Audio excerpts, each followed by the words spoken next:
Amici di Wine TV, ben ritrovati.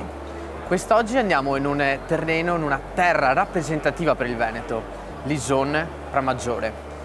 I vigneti della Serenissima, i dogi veneziani, una volta coltivavano nei vigneti di Lison Pramaggiore e importavano queste famose uve a Venezia. Quindi viti storiche, viti importanti, ma soprattutto c'è molta storia, molta cultura del vino in quella zona.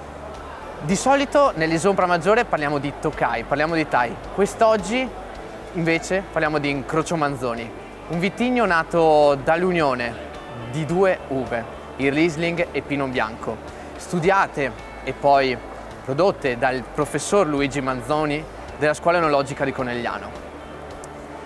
A rappresentarlo è Ornella Bellia, un'azienda che sta mettendo una mano importante per quella che è la valorizzazione della zona e soprattutto dei vitigni importanti di quella zona. Quest'oggi assaggeremo l'Incrocio Manzoni nella sua versione un po' più particolare, quella che solitamente non si trova in mercato, ovvero il Passito. Una tra le poche cantine veramente che lo interpreta in questa maniera.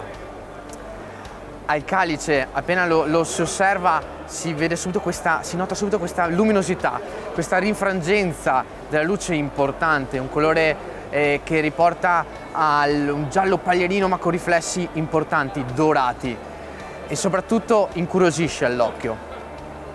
Appena lo si ruota si nota subito la sua importanza, si risiede in un attimo, quindi struttura, sicuramente un residuo zuccherino che condurrà tutto questo nella nostra degustazione.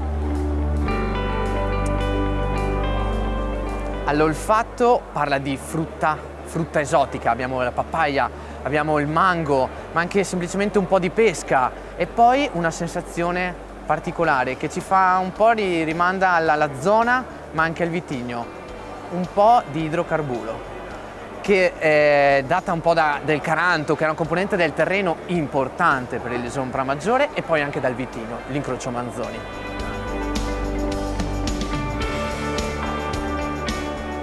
Al gusto è morbido, è rotondo, è vellutato, è un insieme di dolcezza ma spinta da un apporto fresco, sapido e alcolico importante che dà un sorso compatto, unito, ben distribuito, ma soprattutto con un finale veramente molto lungo.